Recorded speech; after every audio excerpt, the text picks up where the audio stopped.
माझा पण अर्ज दिलेला आहे, दोन्ही अर्जाची मंजुरी द्या, नार्को टेस्ट करा, दूध का दूध पाणी का पाणी होऊ द्या. ते परळीचं ते खरकट आहे ना, ते गप्प बसणारच नाही. ते असेच पुन्हा पुन्हा जामीन झाले की पुन्हा पुन्हा कटर असणार, पुन्हा पुन्हा डावर असणार आणि पुन्हा घात घडवून आणणार. हे 100% ते करणार आहे.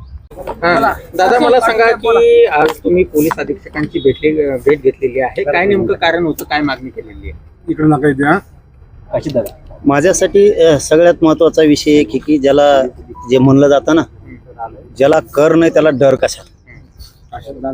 कायदा लॉ असं सांगतो, एखाद्या प्रकरणात जर नार्को टेस्ट करायची असली आणि जर आरोपी असले ते आणि आरोपींनी जर नाही म्हणले तर नार्को टेस्ट नाही करता येत. इथं माझ्या प्रकरणातला घातपाताच्या प्रकरणातला त्या धन्याने जो घातपाताचा विषय ठरवलेला होता, जे कट रचलेला होता, त्यातला आरोपी येऊनच म्हणतोय नार्को टेस्ट करायची. मग त्या अर्जाला मंजुरी द्या, त्याची अंमलबजावणी करा त्या अर्जाची. माझा पण अर्ज दिलेला आहे, दोन्ही अर्जाची मंजुरी द्या, नार्को टेस्ट करा, दूध का दूध पाणी का पाणी होऊ द्या. कारण ही अशी संधी आहे आता. कारण ते परळीचं ते खरकट आहे ना, ते गप्प बसणारच नाही. ते असेच पुन्हा पुन्हा जामीन झाले की पुन्हा पुन्हा कटर असणार, पुन्हा पुन्हा डावर असणार आणि पुन्हा घात घडवून आणणार. हे 100% ते करणार आहे. आणि हे तेव्हाच लक्षात येतं बघा की पुन्हा पुन्हा उचकवलं जातं. जो कोण म्हणतोय ना, मला त्याच्याबद्दल तर बोलायचंच नाही. आरोपीबद्दल हे सगळं घडून जे आणतोय ना, हे धन्याचे हेच घडून आणतोय. म्हणून मी हे आरोपींबद्दल बोलतच नाहीये.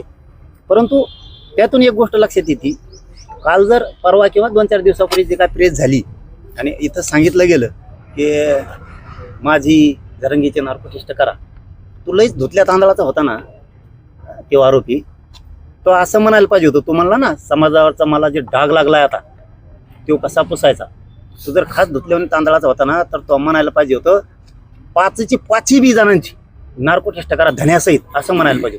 तिथं तू मुंडे साहेब म्हणतो, म्हणजे तुला पुन्हा तिकडूनच फूस लागली आणि पुन्हा तू कुटाने करायला लागला. त्याचा अर्थ असा होतो की काय बरं का, मी गप्प बसलो होतो.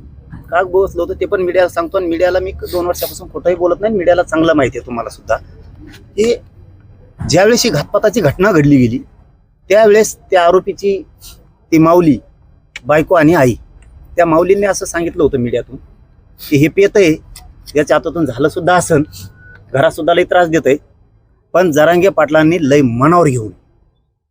मला कुठंतरी ते शब्द जिवारी लागल्यासारखं झालं की त्याची आई आणि ती बायको खूप सोन्यासारखे आहेत, चांगले आहेत, की चला जाऊ द्या, त्यांनी मीडियातून का व्हायना म्हणलेत ना. पण हे असं पोरग आहे हे स्वतः सुखाने खायचं नाही आणि त्या घरच्याला सुखाचे तुकडे नाही खाऊ द्यायचं. आणि याला कुणीतरी सुखाचे तुकडे खाऊ द्याय नाही, कुणीतरी फूस लागेल. म्हणून मी आता SP साहेबांना सुद्धा तेच सांगितलं की जामीन झाल्याच्या नंतर पुन्हा CDR काढा, कोणाकोणाचे फोन आलेत किंवा कोणाकोणाकडे गेला ते लोकेशन काढा. याच्यात कोण कोण आहे ते त्याच्या कुटुंबातला जरी मदत करणार असला तरीही त्याला आरोपी करावं लागणार आहे. तिथं पर्याय नाहीये. याला कुणी धमकीलंय का तो बोल म्हणून, किंवा याला कुणीकडून आणखी सांगितलं गेलंय का, किंवा असा संशय येतो की यांनी काही इसार घेतला होता का काय म्हणून याला जामीन झाल्यावर बी झोपून देणार की तू हे कुटाने करत त्यांच्या विरोधात बोलच. आणि तू जे आरोप करणार आहेस ना, ते आता तुला जाहीरपणानं सांगतो, मी थांबलो होतो काही गोष्टीसाठी. तू जामीनच होऊ द्यायचे नसते तर आम्ही वकील उभा केले असते पुढून कचाकच. आम्ही सुद्धा खूप काही गोष्टी करू शकलो असतो. पण तो ते बोलायला लागला ना, त्याला आता ते आरोप जे करणार आहे ते आरोप त्याला सिद्ध सुद्धा करावं लागणार आहेत.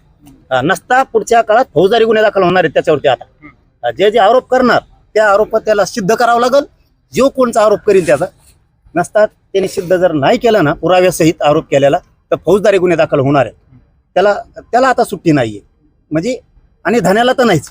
मी यांच्याविषयी तर बोलतच नाही आरोपींविषयी आणि त्यांच्याविषयी बोलणार नाही. आणि तुम्हाला सांगतो, मला इच्छा बी नाही त्यांच्याविषयी बोलायची. पण धन्या गप्प बसतच नाहीये. ते परळीचं खरकट गप्प बसायलाच तयार नाहीये. ते राहून राहून राहून राहून पुन्हा ते उचकीत आहे हे असले प्रकरण. आता इतकं भारी आलंय ना, काय म्हणतात ना त्याला, जुनी एक काहीतरी म्हणे, आता चिव्हा पाड खेनीच्या आयात. धन्या आता उंट पहाडाच्या खाली आलाय, आता चिव्हा पहाडाच्या खाली आलाय. त्याचं कारण असं आहे की आरोपी जो करणार आहे, घातपात घडून आणणार आहे, कट रचणार आहे, त्याचं नाव नाही घेत ते. उलट त्याला सारखं मीडियात बोलायला लावते.